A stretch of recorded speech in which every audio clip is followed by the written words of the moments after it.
Hello friends, so today I am going to make a video on the topic hemostasis. So first of all I will discuss about the stages of hemostasis. There are three stages: vascular contraction, platelet plug formation and blood coagulation.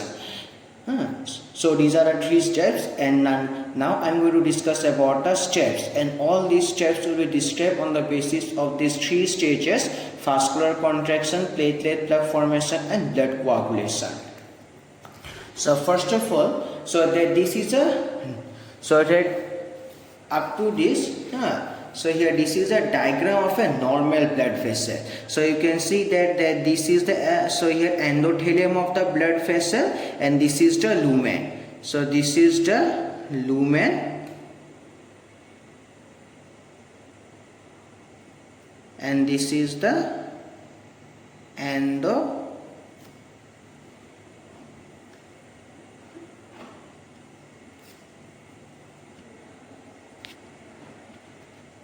So this is the endothelium. So you can see that in this normal or healthy blood vessel that there is no injury. Now I will discuss is that now in this blood vessel that this portion of the blood vessel is damaged. So therefore I have written that this is a damaged portion of blood vessel, and from this damaged portion of blood vessel that these are the green structure that you are able to see, that these are the collagens.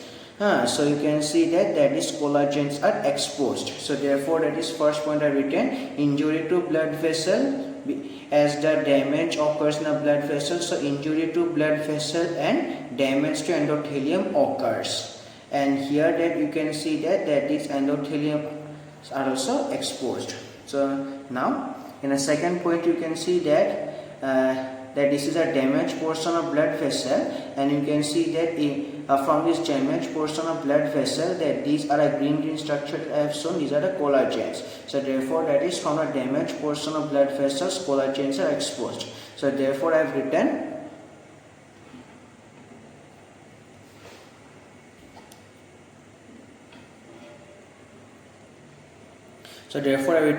exposed collagen fibers from damaged portion, or exposure of collagen fibers of the damaged portion occurs. So here that these are the collagen fibers exposed.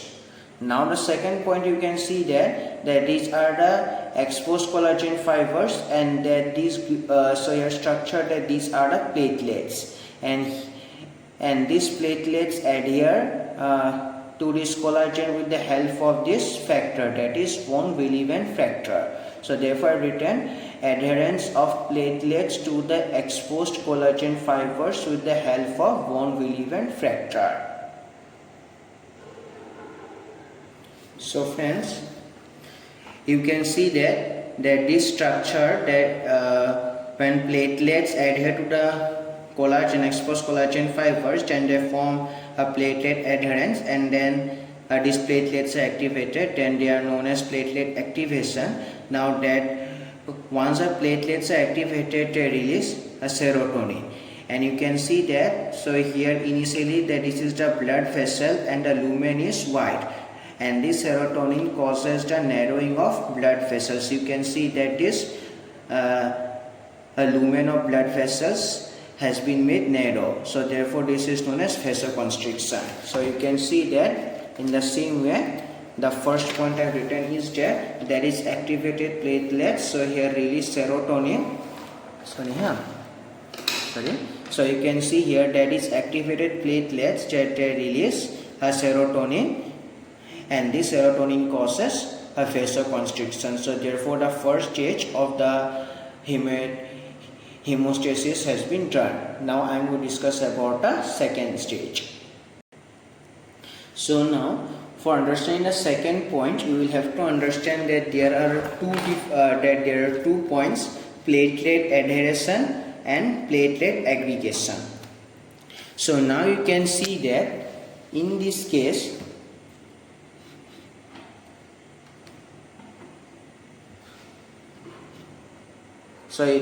you can see that in this case that is platelets, that these are the platelets, and these platelets attach to the exposed collagen. So therefore that these are known as adhesion. So therefore I have written that in this one, platelet adhesion is that platelet attached to exposed collagen fibers. Now you will have to understand that is platelet aggregation. So you can see that these are the platelets which are initially attached to this platelet plug or to these exposed collagen fibers, and slowly that more and more platelets attach, and here then, and as these and these platelets they are attached, then that this situation is known as platelet aggregation. Platelet aggregation, that these platelets attached to the initially attached platelet. So therefore I have written is that platelets, so here platelet aggregation is that platelets attached to one another. So you can see that, so here that is the initial condition, that here that these are exposed collagen fibers and these are the von Willebrand factor and these are the platelets. Now, and these factors that they release thromboxane A2 and ADP. And now here that we know that this is an initial condition, and here now they cause, so here more attraction of the platelets to the initially activated platelets. You can see how that these are the initially activated platelets, and here that, and due to thromboxane A2 and ADP more and more, so here more and more platelets they are attracted and they are going towards the initially attached platelets.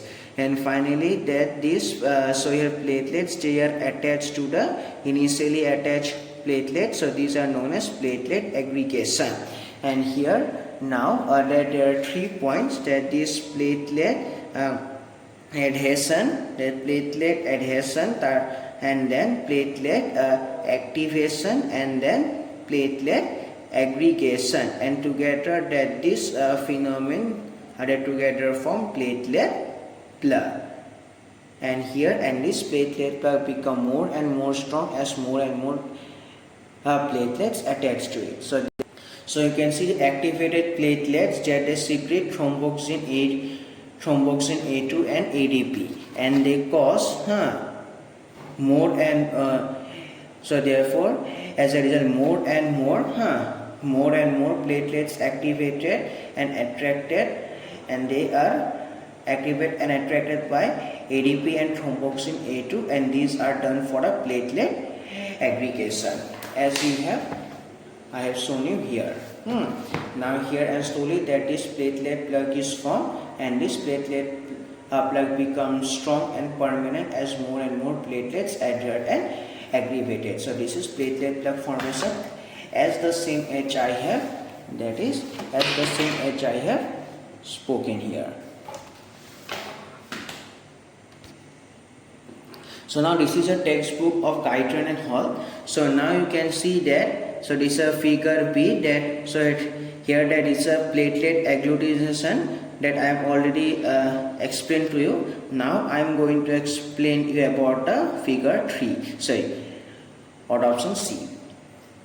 So you can see here that these are the sword like structure which I have seen here, that these are the sword like structure that I have seen here, that these are the fibrin, and you can see here that so here that this fibrin appears, and here, and finally that through this fibrin that is clot formation occurs, and then this clot formation so here stops the bleeding. So here you can see here that is a initial picture before the activation of platelets or the platelet plug formation, that here bleeding was occurring, but here that is after the fibrin appearance and fibrin clot formation, you can see that this bleeding has stopped. So therefore that is a third point I have written, conversion of fibrinogen to fibrin, and this fibrin appears, and here, and this fibrin attaches the platelet plug, and this causes the clot formation, and this prevents bleeding, and this prevents bleeding, not blood clot, and this causes the formation of blood clot and prevents bleeding, and finally coagulation occurs. So therefore that is three stages of hemostasis: vasoconstriction, platelet plug formation, and this coagulation. Now I am going to explain you.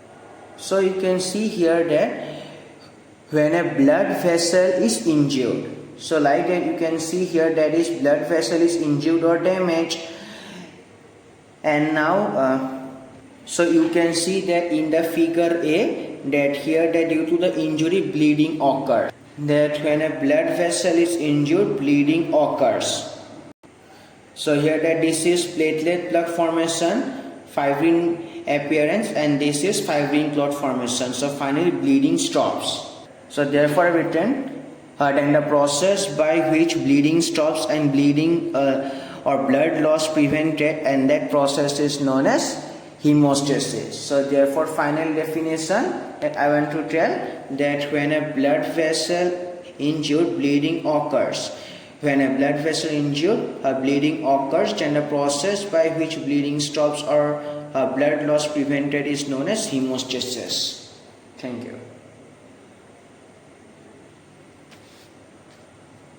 So these are the contents.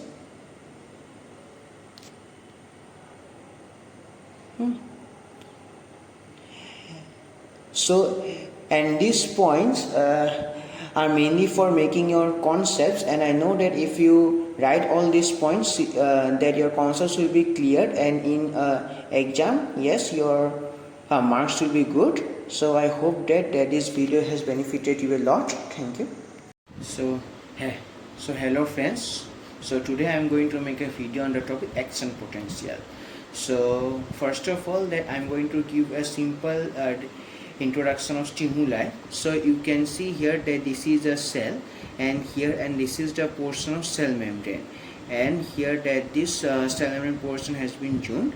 So you can see here that in this cell that is stimulus arrives, and you can see here that is after the stimulus changes take place. So similarly you can see here also, so here that this is a condition of the cell membrane before the arrival of stimulus or initial condition, and you can see here that after the arrival of stimulus, so here changes take place in the cell membrane. So therefore that all these points cover the point that stimuli arrive and generate changes at the cell membrane.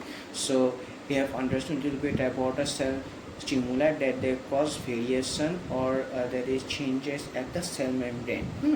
Now so here that similarly on that basis that I am going to start, that is threshold stimulus. So here that is a definition is that the stimulus having sufficient strength to elicit an action potential. So therefore that is for the generation action potential, that is threshold stimulus is essential. And so you can also understand that this action potential is generated only, that is when the stimulus is greater or so here or equal to the threshold value.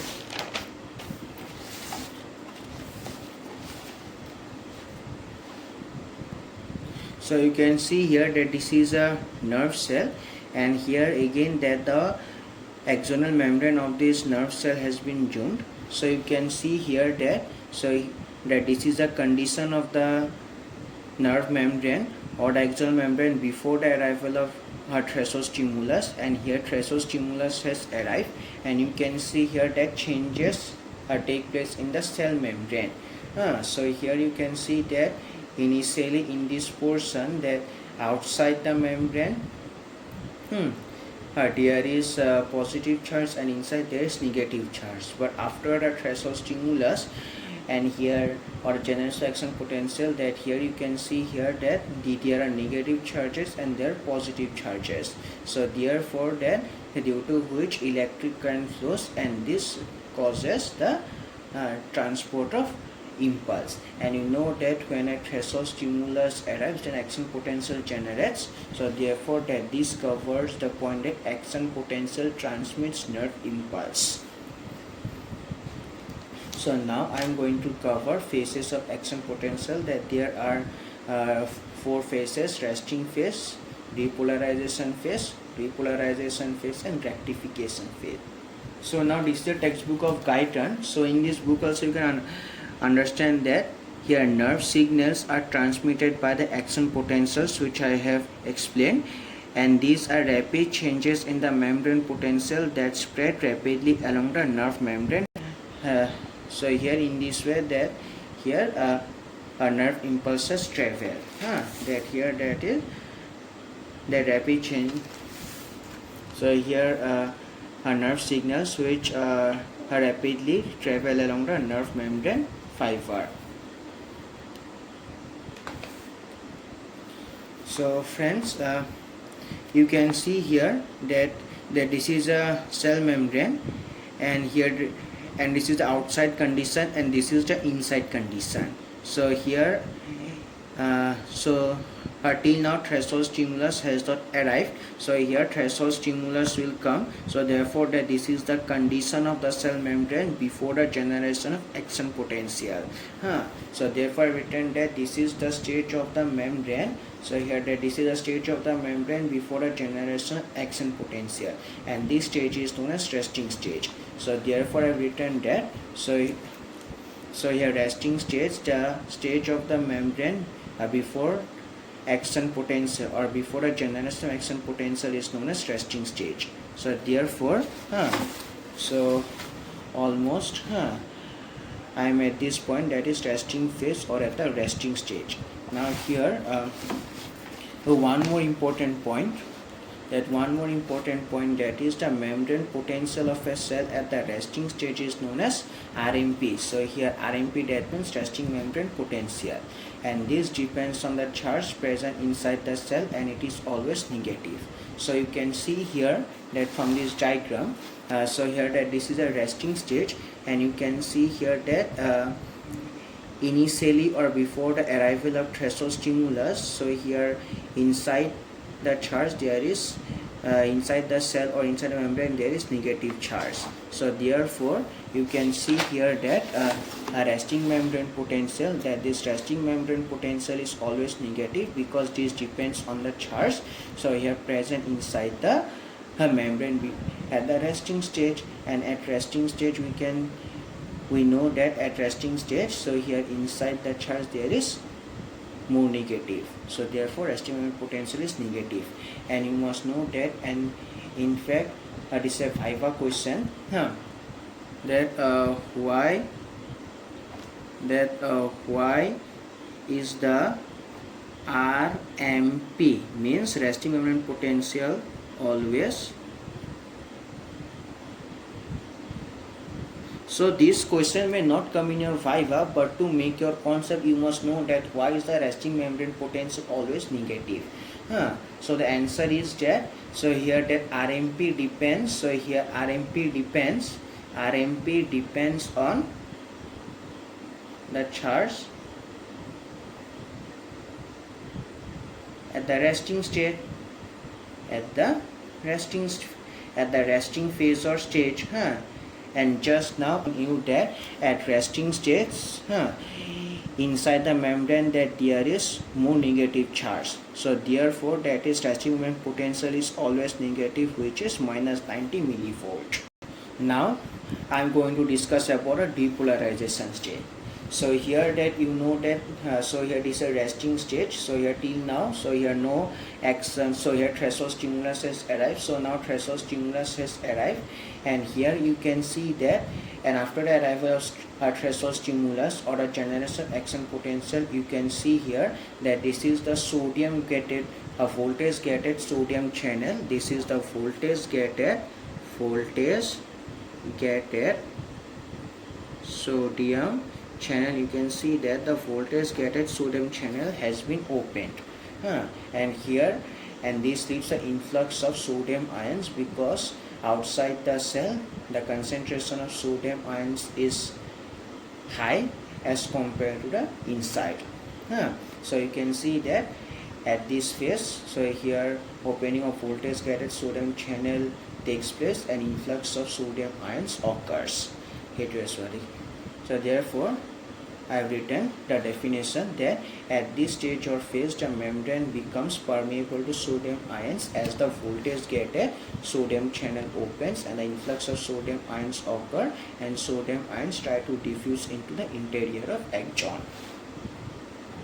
Now this is a, so now the third phase is the repolarization phase. So you all know that, so here that this is the resting stage. So here at resting state, so here inside the membrane there is no negative charge, so therefore it is always negative. So therefore threshold stimulus arrives and the influx of sodium ions in the interior of axon occurs and depolarization. So you can see here that I written that after few 10 to 1000 seconds, so here you can see that this is the so here sodium channel, voltage gated voltage. So you can see here that voltage gated sodium channel. So here you can see here after few 10 or 1000 seconds that this voltage gated sodium channel has closed, but you can see here that this is the voltage gated potassium channel open.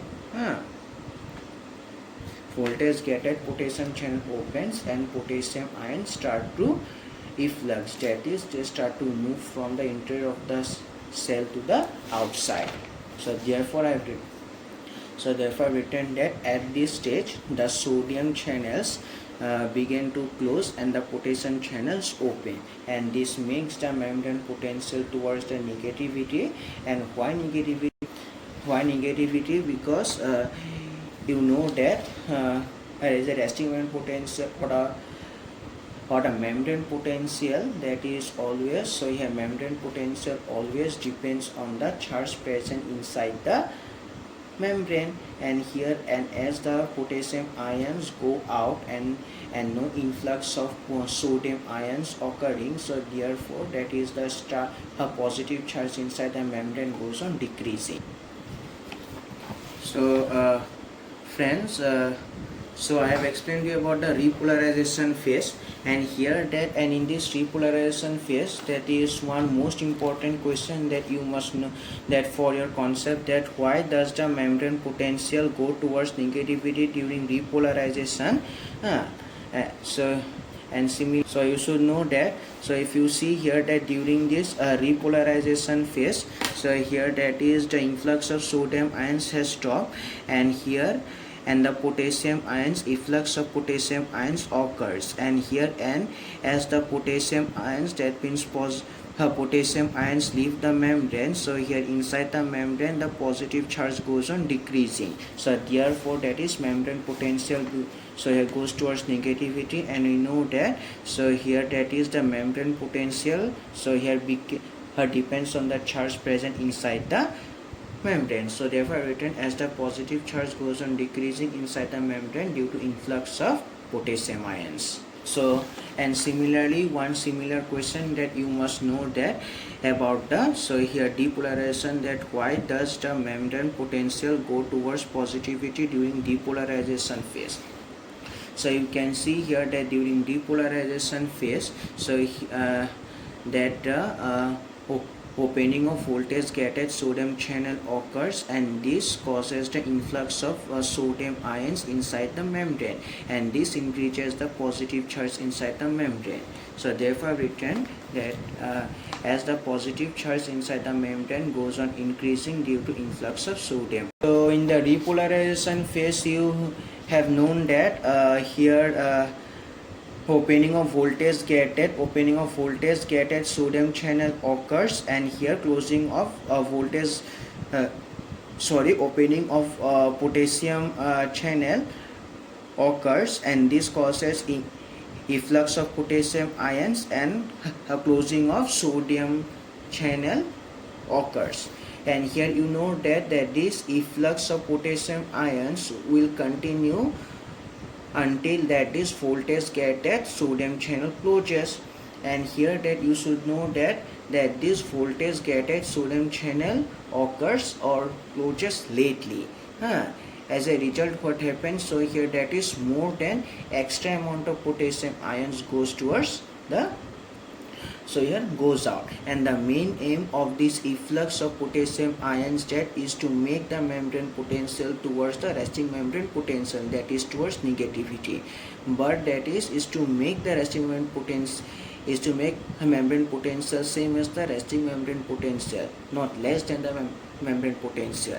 But since that this so here remains open for a longer period of time, so here that this makes the membrane potential that is to become more negative than the initial resting membrane potential. And here that is I have written at this stage, so here the sodium channels begin to close and the potassium channels open, and this makes the membrane potential that is to move towards negativity. So this tries to begin resting membrane potential, because as it is going towards negative, and here negative and you know that the resting membrane potential is also negative, so therefore that it tries to begin resting membrane potential. Now that I have shown, so here that it creates hyperpolarization, that since the potassium channel remains open for a longer period of time, so therefore it creates hyperpolarization. C.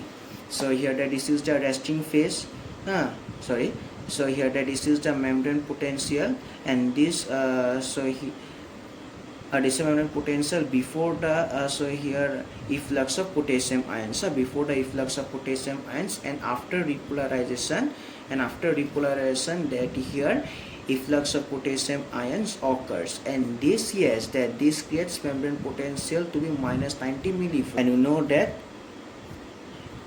so here resting membrane potential is also minus 90 millivolt.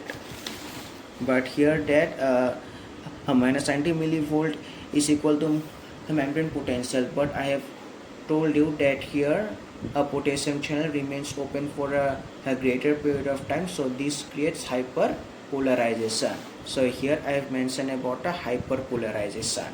Point that I have written, that since the potassium channel remains open to a greater extent, so it creates hyperpolarization, that this point cover this.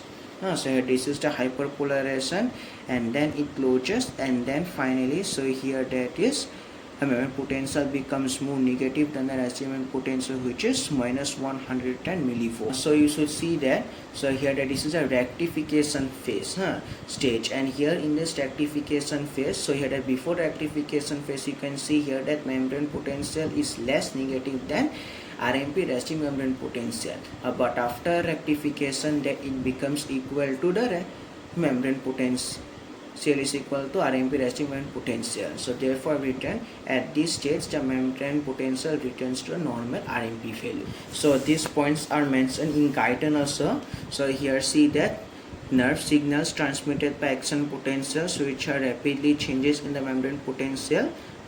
So I have already spoken. Now each action potential begins with a sudden change from the normal resting negative membrane to a positive terminal, and ends with an almost equally rapid change back to this negative. You can see here that due to this, so here action potential also, that this resting so here membrane potential, so here starts to become positive, and finally it becomes positive also.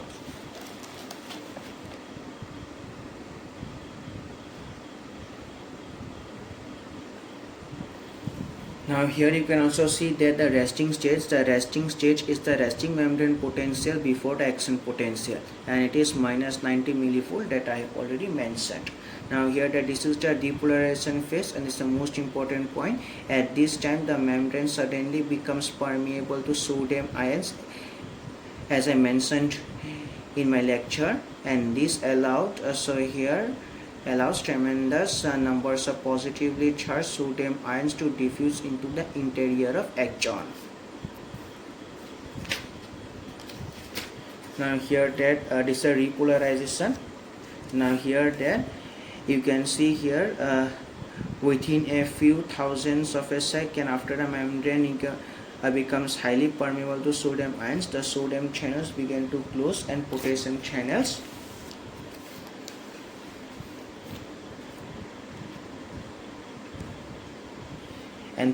channels so here open to a greater degree than normal, and a rectification, the return of membrane to its original ionic state.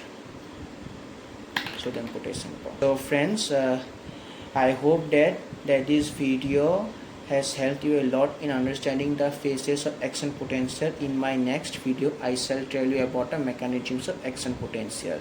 So please help me by subscribing the channel. Thank you. So hello friends. So today I am going to make a video on the topic apoptosis. In this video I am going to tell you only the definition and the physiological causes of apoptosis. Now you will understand the definition after understanding the pathways more clearly. You will understand this more clearly. That is definition. So first of all, that it is a programmed cell that which is tightly under genetic control. So definition, now causes. So now I will discuss about the physiological causes. So friends, I know that you have studied about the female monthly sexual cycle or the menstrual cycle during your class 12 NEET preparation. So you know that this is the proliferative phase, and this is the secretory phase, and this is the menstrual phase. And you all know that in this menstrual phase the level of both estrogen and progesterone decreases, and therefore that is the death of cells of the superficial layer of the endometrium occurs, and this causes decrease in the endometrial thickness. And similarly, points I have written that menstruation is caused by the reduction of estrogen and progesterone, especially progesterone at the end of monthly ovarian cycle. So friends, you can see that in the menstrual phase of the female monthly sexual cycle, levels of both these estrogen and progesterone hormones decrease, and this causes here decrease in the endometrial thickness and also that of superficial cells of the endometrium during the menstrual phase. And here also it is written menstruation is caused by the reduction of estrogen and progesterone. So therefore that is the first cause I have written, death or elimination of cells after the withdrawal of hormonal level. So example, that of superficial cell layer of endometrium after decrease in the estrogen and progesterone level. So you should know that you are studying that these physiological causes. That means that all these causes happen normally in a healthy human life. So now friends, you can see that this is a bone and this is a bone marrow, and here you can see that these are the immature that for your reference that I am going to write is the immature T lymphocytes. You can see that these immature T lymphocytes that are developed in the bone marrow, but after originating or develop in the bone marrow, they migrate towards the thymus. And you can see that, and after coming out from thymus, that they become mature. Now here what happens is that you can see that in this case that this thymus kills all the immature T lymphocytes, basically all those T lymphocytes which can produce antibodies against the self antigens found in our body. So here it is a portion written that T lymphocytes after originating in the bone marrow first migrate to the thymus cell. Here they divide rapidly and at the same time develop extreme diversity for reacting against different specific antigens. And you can see the thymus selects that T lymphocytes which will be released by first mixing them with virtually all the specific self antigens from the body's own tissues, and if a T lymphocyte reacts, it is destroyed and phagocyte instead of being released. Now I am going to make you understand more clearly by drawing a. So friends, so this is a bone marrow, and here and these are the immature T lymphocytes. So you can see that from this bone marrow two types of T lymphocytes are formed. Two types. So now that these are the non-self-reactive T lymphocytes, but these are the self-reactive T lymphocytes against body's self antigens. So this type of T self-reactive T lymphocytes, they will kill the normal self antigens which are present in our body, but they will not kill. So therefore, that this immature T lymphocytes, they go to the thymus, and this thymus kills all the self-reactive T lymphocytes, and only non-self-reactive T lymphocytes, so here that is they are selected by the thymus and they are released into the blood. That same portion that I want to cover is that this T lymphocytes, after originating in the bone marrow, first migrate to the thymus gland, and the thymus selects that T lymphocytes which will be released by first mixing them with virtually all the specific antigens from the body's own tissues. If a T lymphocyte reacts, then it is destroyed and phagocyte instead of being released. Or you can write this in your own language also. Here simply the thymus selects those T lymphocytes which don't react with the body self antigens. Now my main motive is only to understand that these points you can write on your own in exam also. And my advice is that, so this is a concept of immunity. You can see here immunity and allergy. So when you will study immunity, especially about the concept of these T lymphocytes, my advice is that it is better you study that this T lymphocytes concept and apoptosis together. So similarly that so this is a concept of reproductive physiology, and when you will study the reproductive physiology, especially about the menstrual cycles or a female monthly sexual cycle, now my advice is that you should study that this concept and apoptosis together.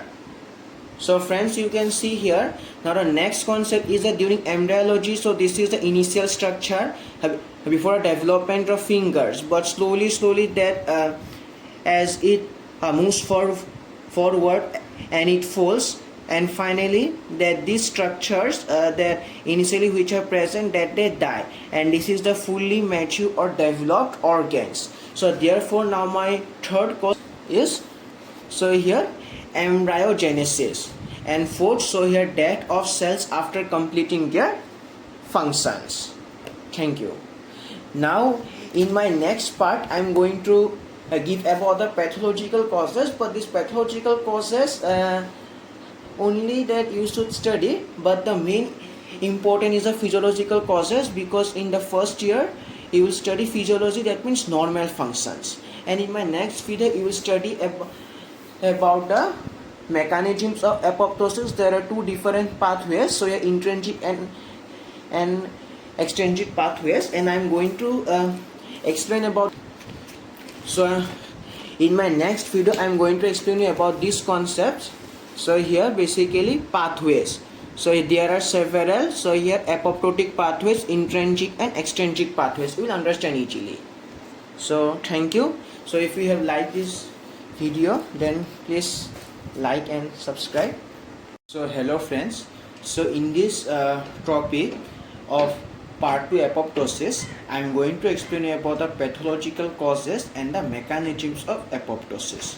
So first of all, these are the pathological causes, but these pathological causes are not mainly asked, but you have to mainly remember the physiological causes, because you already know that in the first year of MBBS you have to only study the normal functions of the organ in physiology. So first, that simple elimination of cells with damaged DNA, and second, elimination of cells with excessive accumulation of misfolded proteins, and this topic is known as amyloidosis. You will study in the second year of MBBS. So now that these mechanisms of apoptosis, that this part is very important. So simple that there are two mechanisms, so intrinsic and extrinsic mechanisms, and both these mechanisms have two phases, initiation and execution phase, and its execution phase is same for both the mechanisms. So first of all I am going to explain about the intrinsic mechanism. So first, initiation phase. So friends, you can see that this is a cell. So this is only a rough diagram. Now the main purpose is to make you understand the initiation phase of intrinsic mechanism. So this is a rough diagram of a cell, and this is a nucleus, and this is the mitochondria, and you can see that these are the two mitochondrial membranes, and between these two mitochondrial membranes, so here pro-apoptotic factors are present, and this is the condition before stimulus.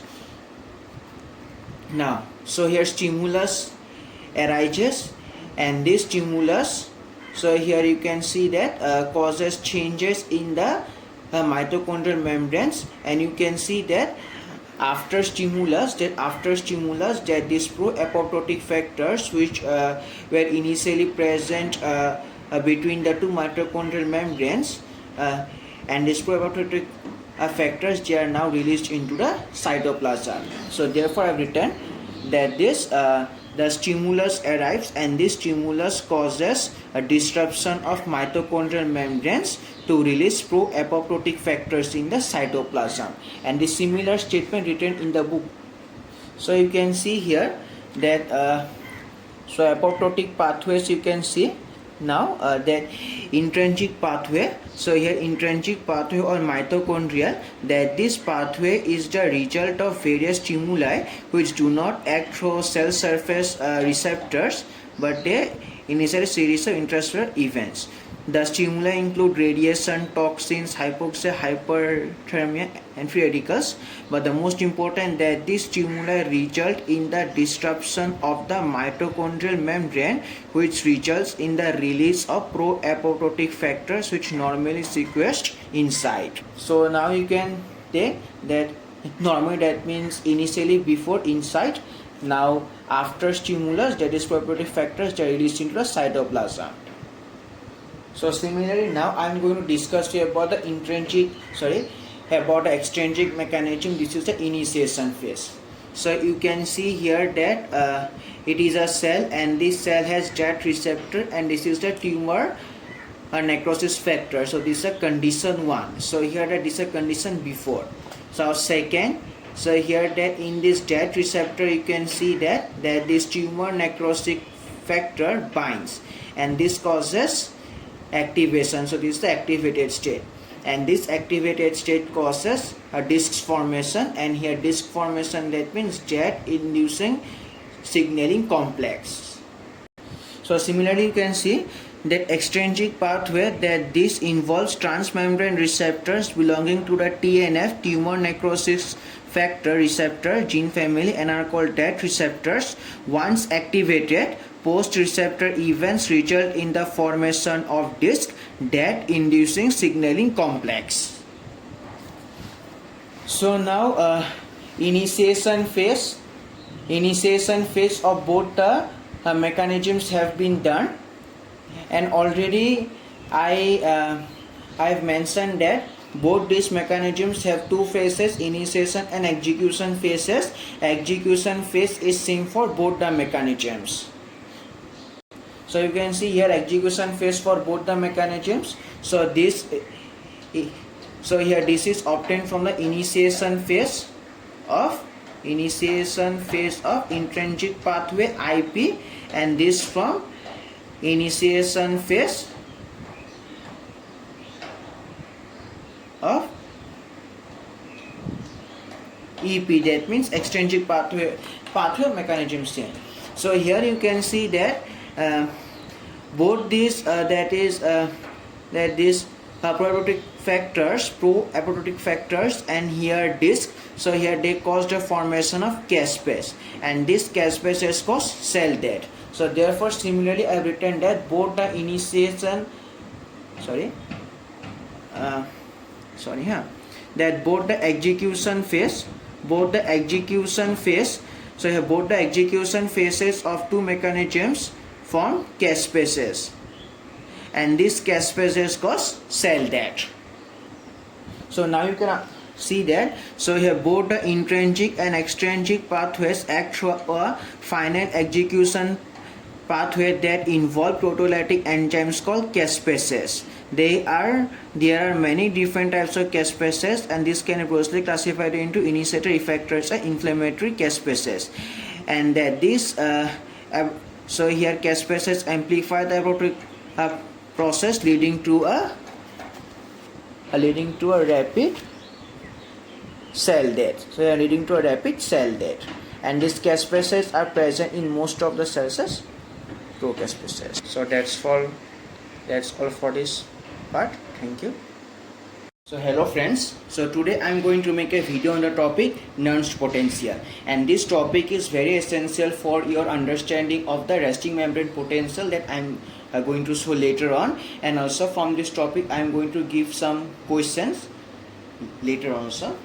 So first of all, that you should know the diffusion potential. So diffusion potential, simple, that it is a membrane. So here, so let inside there is positive charge, outside there is positive charge and inside there is negative charge, and the difference between them will cause potential difference. So simple potential difference between the inside and the outside the membranes causes diffusion potential, because this causes potential or some charge and this causes charge, and the difference between these two charges causes potential difference, and this is known as diffusion potential. And this is simple concept that you learned in the class 11 and 12 physics, or simple in class 10. Now, so simple you can so now that this is a cell, and I have considered that inside the cell concentration of potassium ion is high and outside it is low, and here and outside the cell concentration of sodium ion is high whereas inside it is low, and there are some non-diffusible anions are present. So here see, so here this is a simple normal representation that this is a cell. So this is the inside part of the cell, that means inside the cell concentration of potassium ions is high whereas outside it is low, but here that in case of potassium ions it is reversed, and here also inside the cell there are some non-diffusible anions are present. So this is a simple representation, and this will help you to understand the Nernst potential and diffusion potential. Now, so here assumption that cell membrane is permeable to only potassium ions.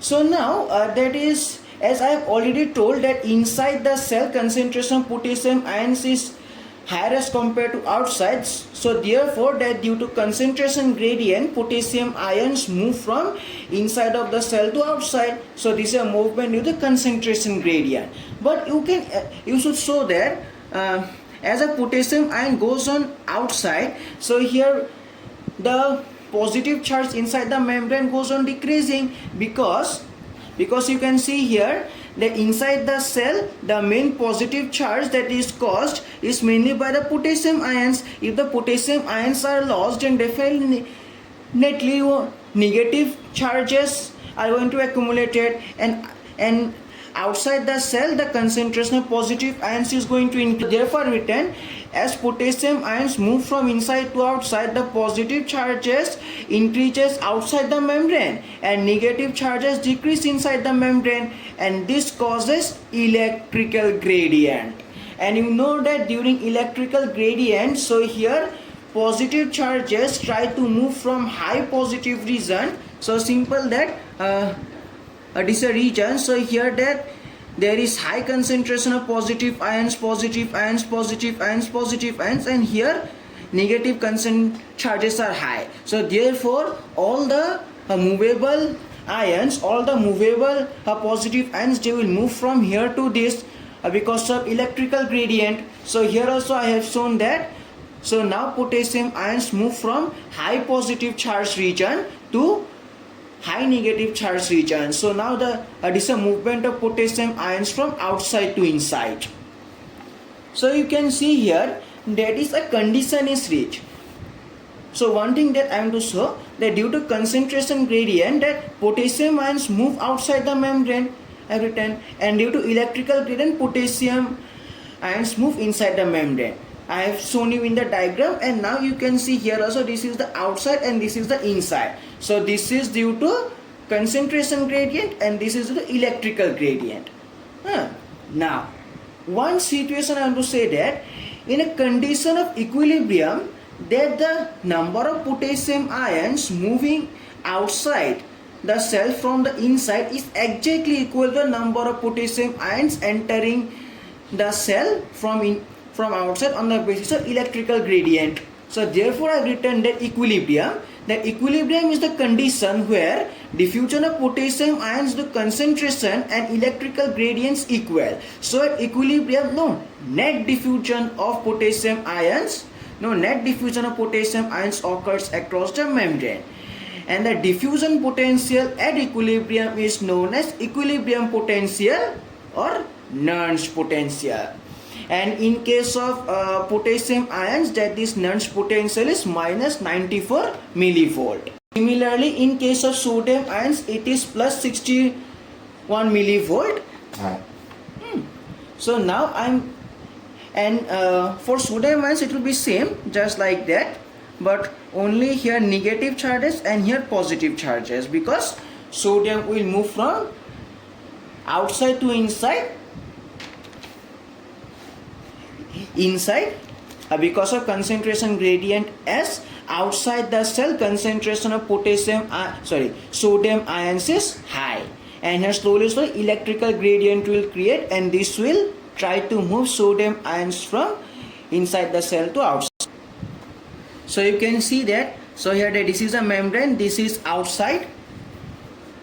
So this is the outside condition, this is the inside, and here we know that sodium ions move from outside to inside, whereas potassium ions move from inside to outside due to concentration gradient. And due to concentration gradient, electrical gradient created, and this causes the movement. But here initially that is sodium ions move in this manner and potassium ions move in this manner. So therefore you can see Nernst potential for sodium ions is plus 61 millivolt, whereas for potassium ions it is minus 94. One statement I want to express is that regarding the signs of Nernst potential, that positive when positive ions move inside the cell from outside, that is for sodium case, and also that when negative ion moves outside the cell from inside, and also that it can be negative also, that when the Nernst potential sign is negative when a positive ion moves outside the cell from inside. So it is for potassium, and when a negative ion moves inside the cell from outside. Now I will discuss about a Goldman equation. So here that simply you can see that it is the Goldman equation where sign plus minus 61 by Z into log concentration of sodium into permeability of sodiums. So this is a concentration of sodium ions inside plus concentration of potassium ions inside into permeability, like this. So here that, so you can see that the cell membrane is permeable to more than one ion, that it is permeable to sodium ions, it is permeable to potassium ions as well as. So therefore that statement that, so here in this case C is the concentration, P is the permeability, Z is the charge, not change, charge.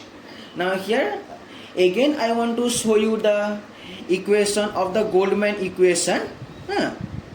See now, so that you can see here that in this equation concentration is mentioned, charge is mentioned, and permeability is mentioned, and here log. So therefore I have written that, and you also know that Nernst potential is also diffusion potential, and I have written that when a cell is permeable to several ions, the diffusion potential of cell depends on first polarity of the electrical charge of each ion, and second permeability of the membrane to each ion, and third concentration of the respective ions inside and outside the membrane. So you can see here that a definition of a diffusion potential mentioned in the book guideline, that within a millisecond the potential difference between the inside and the outside called diffusion potential. Now here similarly that Nernst potential, the diffusion potential level across a membrane that exactly opposes the net diffusion of a particular ion through a membrane is called Nernst potential. So as I mentioned that in equilibrium that this Nernst potential developed that equilibrium is the condition where no net diffusion of potassium ions occurs, and a diffusion potential at equilibrium is known as equilibrium potential or Nernst potential. So I hope you can understand more clearly from this. That's it.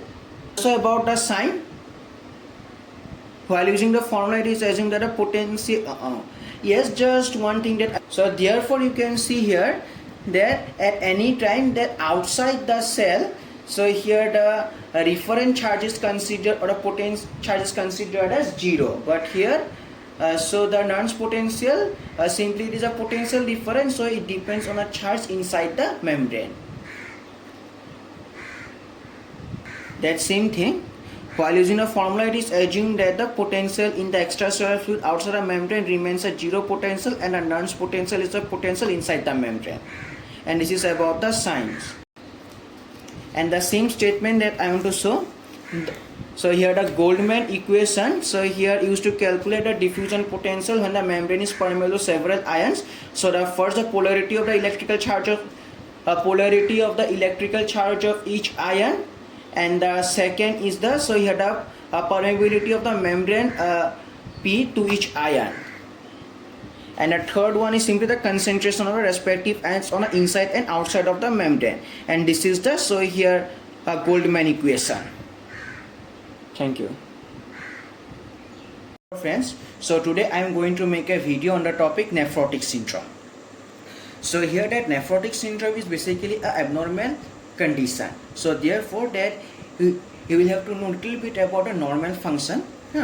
So here that you can see here that this is the fenestrated capillary, and this is the endothelium of fenestrated capillary, and this is the glomerular basement membrane, and these are the podocytes, and they together form filtration barrier. And here you can see here that specific substances can pass through this fenestrated capillary, and these substances they are going for excretion, and these substances cause urine formation. But you know that in a normal healthy individual that is no proteins found in urine. Now I am going to tell you the reason why. So you can see here that these are the podocytes, and these podocytes have negative charges, and proteins also has negative charges. So therefore written that since podocytes and proteins both have negative charge, so therefore proteins can't cross the filtration barrier, so no protein excretion, because you know that, so here that same charges or like charges repel each other. Now I am going to explain about the case of, so here a nephrotic syndrome. So but in case of nephrotic syndrome you can see here that this filtration barrier is not preserved, it is either destroyed or damaged. As a result, so here that is podocytes that they lose their negative charges, so proteins can easily pass through the membrane, so therefore protein excretion occurs. So therefore protein excretion occurs and protein found in urine. And here and in a nephrotic syndrome you can find that this loss of protein through urine is greater than 3 gram per day. Now I am going to explain you that what are the proteins lost. Lost proteins are, first, albumin. So here that 90% of the proteins lost is are contributed by this albumin. Second, antithrombin, and third, transferrin, and fourth, ceruloplasmin, and fifth, cholecalciferol binding protein. Now I am going to explain you about the functions of that is protein, main function, and on that basis you will be easily able to that is understand the symptoms or signs which will be found in the patient. So first of all, that is function of albumin.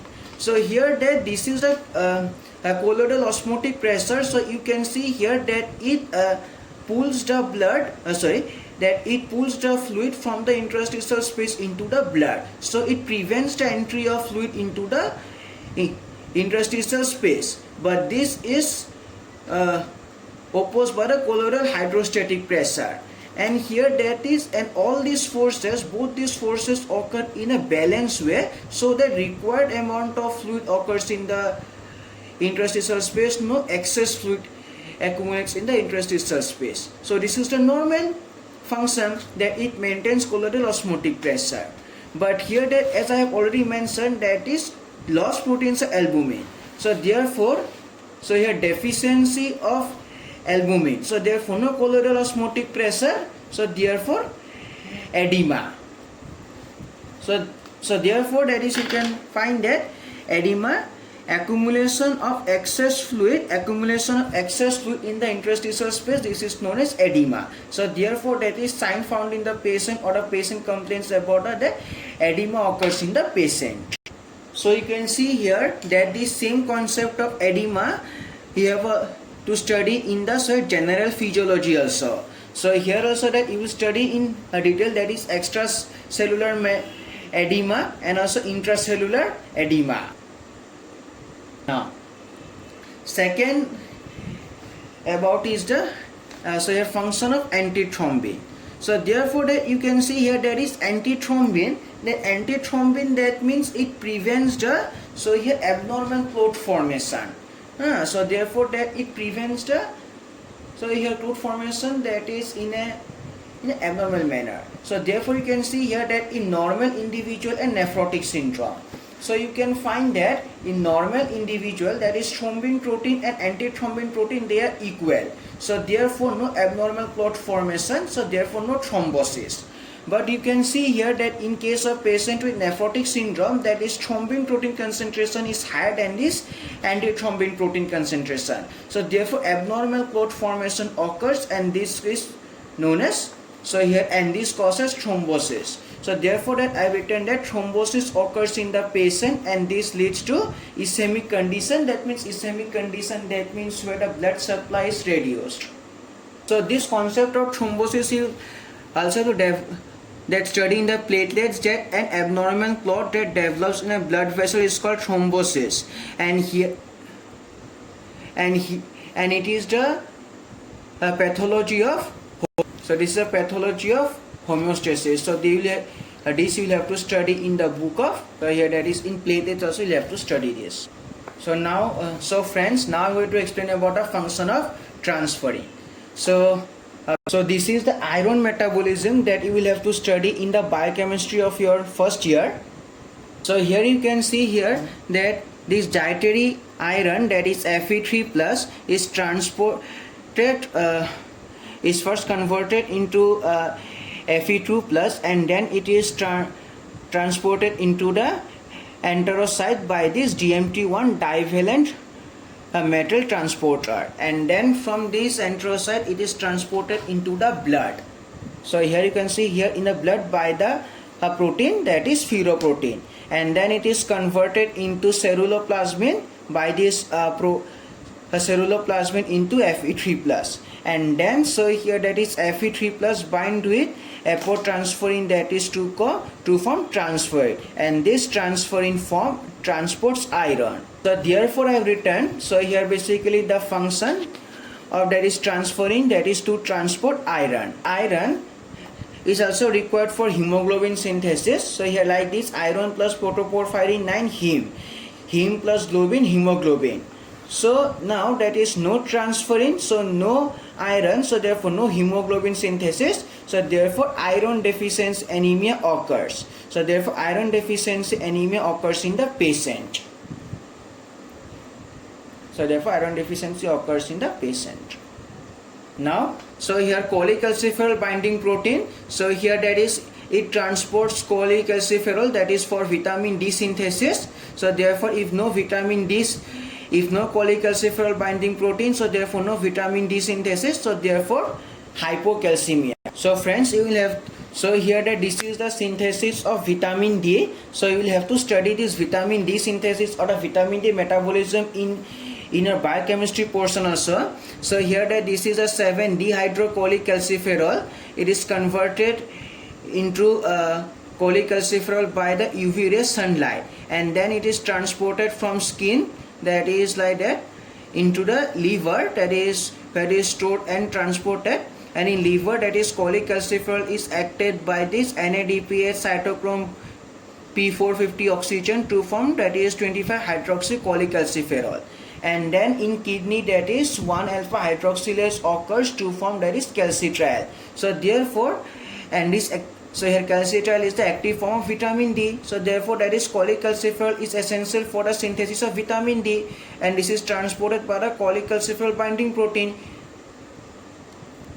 Therefore written that is no cholecalciferol binding protein, no vitamin D synthesis, and here high.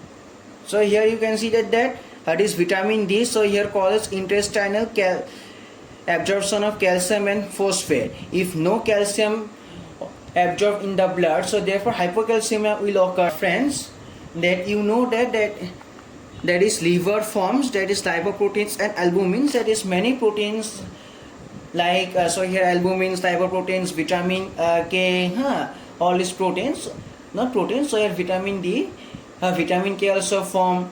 So here lipoproteins, albumins, globulins, all these proteins, they are formed in the liver.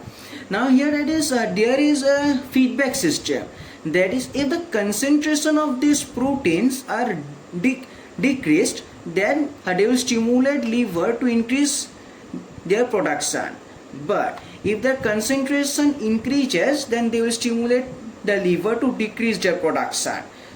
So this is a negative feedback mechanism, and this negative feedback mechanism you also have to study. You also have to study in the so here general physiology, that is negative feedback. So he written that feedback that reduces the output of a given system. So therefore written that as albumin concentration low, so your liver increases the production lipoproteins and albumins, and this causes hyperlipidemia as lipoproteins not excreted and they remain in blood. So now I am going to explain that is what are the signs found in the patient of nephrotic syndrome. So first of all, that is massive proteinuria, or so here protein in blood, and again hypoalbuminemia, low albumin level in blood. And this so here massive proteinuria, that is this is the urine analysis that you will have to do in your biochemistry lab of first year. So here that this is a condition. So here these are the urine. So here initially you will have to do the urine analysis, and you will get more information about this from your faculties from the biochemistry practical lab. And then you will find edema, and then you will find spoon shaped nails, iron deficiency anemia, like this, spoon shaped nails. So you will find pallor also in this way. And then so here low calcium level in blood and also high lipid levels in blood. These are all. So I hope that this video gives information about the nephrotic syndrome, and I know that this will help you a lot. So thank you, and please subscribe and hit the like button. So hello friends, so today I am going to make a video on the topic resting membrane potential. So first of all, I am going to discuss about definition of resting membrane potential. So here you can see here that this is a cell, and I have considered that it is at a resting state. Resting state, that means the cell or the membrane is not conducting any impulse. So here, and this is the zoomed video. So here zoomed part of the membrane, and here you can see here that is, and at this resting state membrane potential is equal to minus 90 millivolt, and now and this is equal to RMP. So therefore you can think, or now you are able to think about definition of RMP, that the membrane potential at the resting state is called resting membrane potential. So first of all, I have discussed about the definition of resting membrane potential. So now I am going to discuss about the contribution, that is how resting membrane potential is made. So therefore now my next topic is, so therefore that is origin of the, so here origin of the normal resting membrane potential. So first of all, that you know that, so here resting membrane potential is contributed by this voltage gated potassium channel, that is so here voltage gated, so a voltage gated potassium channel contributes to this resting membrane potential, and sodium ions, voltage gated sodium ions. So first of all, that is a contribution of normal resting membrane potential by potassium diffusion potential. So you already know that inside the cell, so here concentration of potassium ions is higher than the outside, as I discussed in the previous video of Nernst potential. So therefore I have written that so the ratio that potassium concentration inside divided by potassium concentration outside is equal to 35. So now you can see here that it is the, so here a formula of Nernst potential, and here that is assumption is that membrane is permeable to only one ion. So therefore it is equal to plus minus 61 by Z into log into concentration inside by concentration outside. So just now as I have discussed that the concentration of potassium inside by concentration of outside, it is equal to 35, and by doing this simple calculation, so therefore EMF is equal to minus 94 millivolt. So therefore resting membrane potential contributed by a potassium diffusion channel is equal to minus 94 millivolt. Now similarly in that manner I have to calculate the contribution by sodium diffusion potential.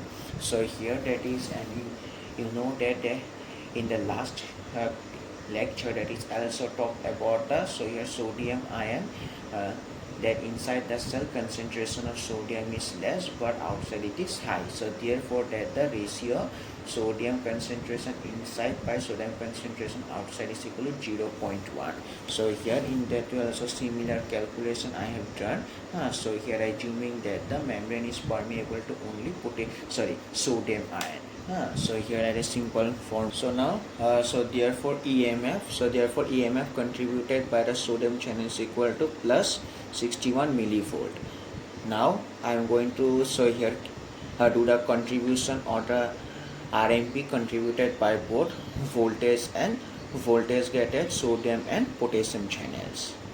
So you know that, so here Goldman equation is used as the membrane is permeable to more than one ion or the permeable to two ions, potassium and sodium ions. So therefore that is the equation that you should consider. So here that C is the concentration and P is the permeability, and you know that that the permeability of potassium ion is greater than the sodium ion. So therefore by doing the calculation, RMP contributed by the voltage gated sodium and potassium channels is equal to minus 86 millivolt.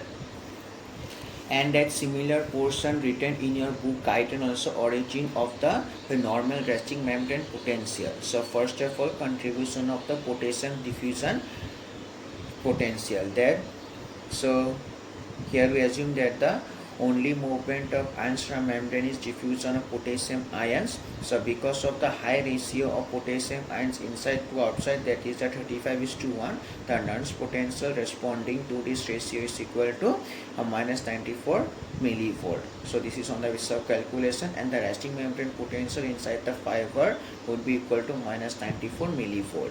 So similarly that in the case of sodium, then so here the ratio of sodium ions from inside to outside the membrane is 0.1, which gives a calculated, and the Nernst potential for the inside of the membrane is plus 61 millivolt. So there so this is contributed by sodium ion, and this is by potassium ion.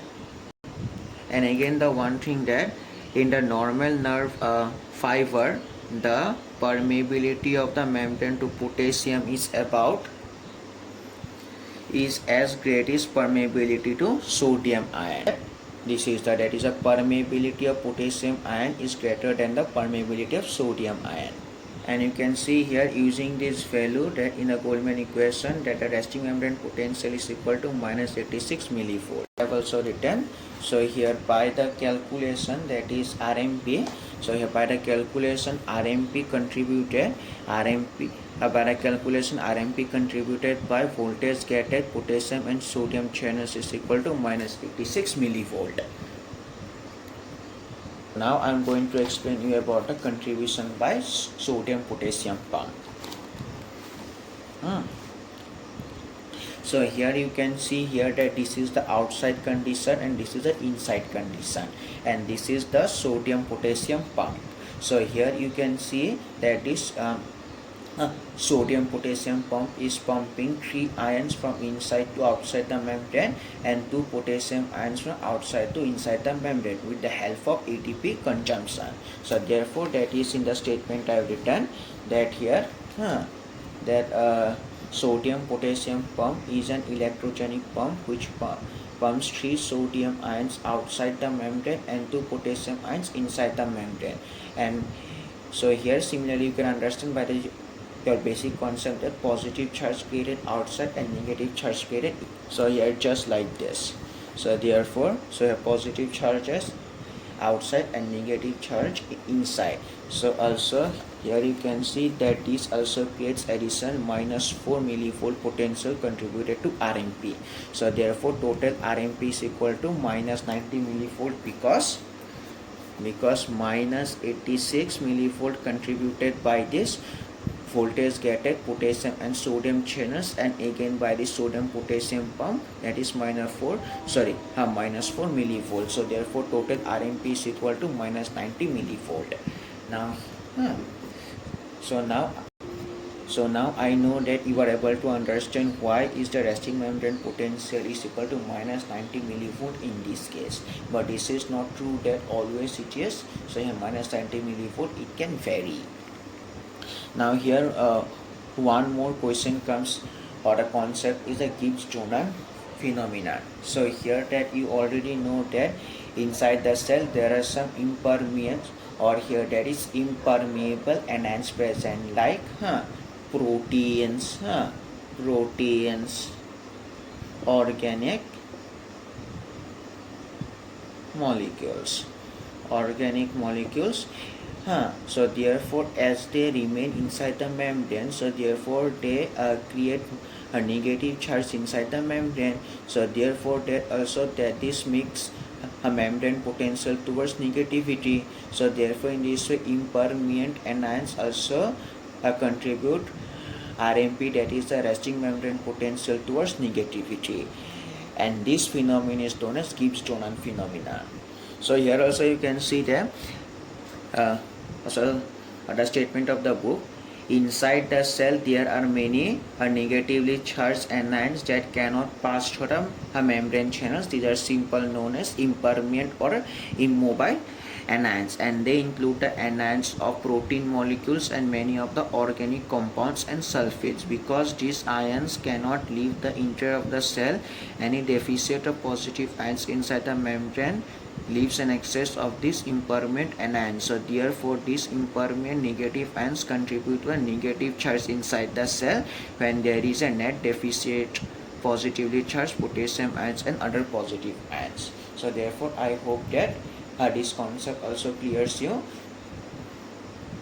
from this topic, that that question comes from about a Gibbs-Jonan phenomenon, and also that is about a resting membrane potential. So if come that is write a short note on resting membrane potential, you can simply write this definition, and here here origin of the normal resting membrane potential, and about the contribution by this voltage gated sodium channels you must, and the last, so here contribution by the sodium potassium pump. So that's all. So I hope that this video helps you a lot. So if you can, please you can subscribe. Thank you.